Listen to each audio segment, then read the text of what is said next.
Economics is about inflation, interest rates, and the stock market. Freakonomics is about prostitutes, crack dealers, and corrupt sumo wrestlers.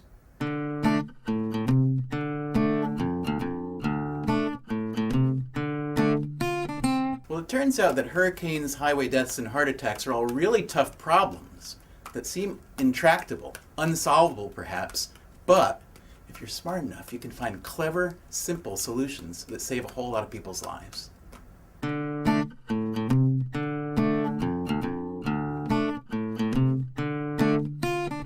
So let's say you're at a party at a friend's house and he lives a mile away from you and you have a great time and you drink too much. And then at the end of the party you decide, you know what, I'm too drunk to drive home. So you make what seems to be a very good decision, which is, you know what, I live only a mile away. I'm going to walk home.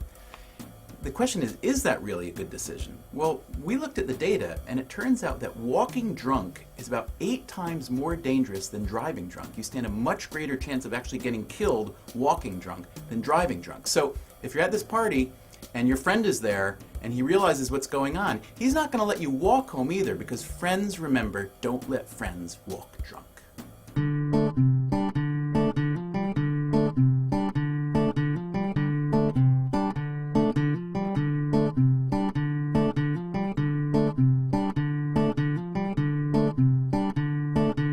If you believe the academic research that economists have been doing in the lab with college students, you would think people were the most altruistic creatures in the world. You ask a college student if he's willing to give some money away to some other stranger on the other side of some room, and absolutely he'll do it. Yet I've been riding on subways for 10 years, and no one's ever come up to me and opened their wallet and said, hey, I've got $10 in here, let me give you 3. So in SuperFreakonomics, we delve further into this issue, and we show exactly why, although the lab experiments, which seem to be the gold standard of economic research, in fact, is going out in the real world and finding out the answers gives you much truer results.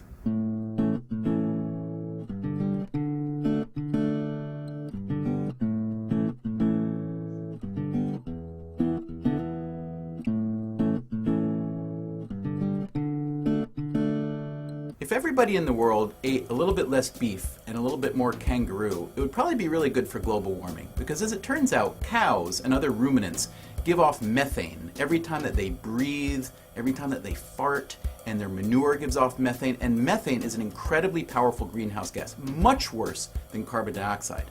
Kangaroos, however, do not give off methane. So, if you want to save the planet, learn to love the kangaroo.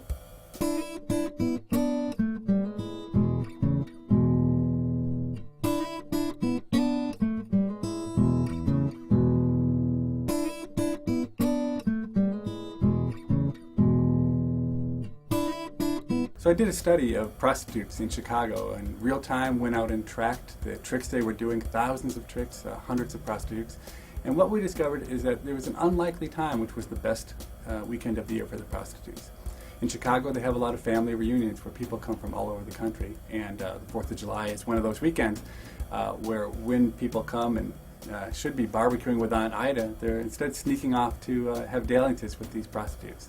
As a consequence, the prostitutes are able to raise their prices 30%. They work overtime and make more money that weekend than any other weekend of the year. And indeed, many women who would never think of being prostitutes any other time of the year for just 3 days are prostitutes. And so we say prostitutes are patriotic because the 4th of July is the best holiday of the year for them.